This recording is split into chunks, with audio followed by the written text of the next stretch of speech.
again to my channel. So today I'm going to teach you how to make kefir, the most healthy drink for our gut health and keep ourselves healthy.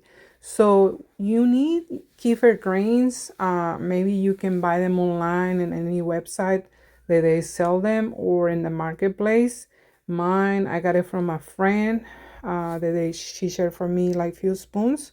And so what you need is 1 tablespoon of kefir grains per every cup of milk. Sorry, milk. And so I buy this grass-fed, milk from grass-fed cows because it's much better quality. But you can use any kind of milk that you can, afford, and do this.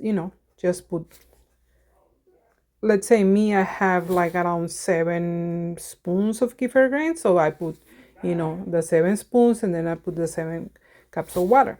And so I usually use these containers that have to be in glass containers. And when you put the top, don't close it all the way. It has to be a little open so it can ferment and have some, bacteria from the yeast around in your house. That's how everything that is fermented does, just like sourdough, sourdough starter. You can see my sourdough starter over there too, fermenting. And you just leave it there for 24 hours. My house is usually like 76, 78 degrees or something, so it takes around 24 hours. And let me tell you, this is really healthy for you. They call it the champagne of the probiotics. It's superior than yogurt and anything else that you can imagine. They say sauerkraut is comparable to that, but kefir is the best probiotics. And you can make it with smoothies. You can put bananas, like strawberries or blueberries, and you can put brown sugar in it, maple syrup, and make smoothies with that. And how I usually consume it in the morning is I make my homemade yogurt, and then I put some kefir, like few spoons of kefir. Like if you're not used to it, just start with maybe a couple spoons of kefir, so your stomach can start adapting to the bacteria, because some people can have diarrhea. Sometimes in the beginning they have a little with diarrhea, but if you get diarrhea, don't get scared, because it's usually normal. It's just because your body is adapting to the bacteria of kefir, because it's so much bacteria new to your stomach that your body is kind of like, oh, what's going on here? There's so much bacteria, but it's not bad, it's good.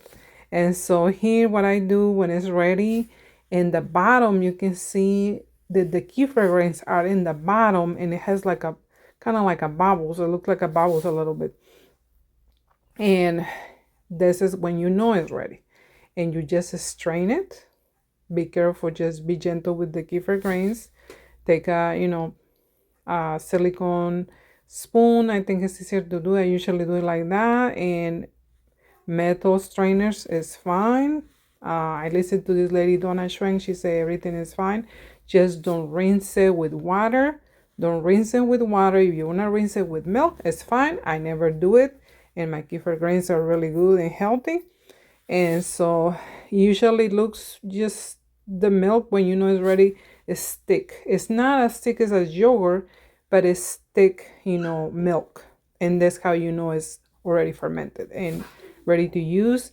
And so you just put your kefir, grains on the side, and then you have your kefir. And this is how, the consistency is.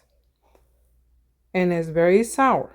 It's very, tingle, like it has this, a special taste because of the bacteria that it has. But I highly recommend it, because we don't really get sick much here in my house, like from any other diseases. Like my child is super healthy. He loves kefir and yogurt, but this is the best you can get besides yogurt. Like kefir is the best. And so here what I do to keep your kefir grains going, you just add them in another clean container, add some milk, And since you're not going to use them, just put them there and put them in the fridge. And that's how you keep them alive. Thank you for watching. See you next time. Bye bye.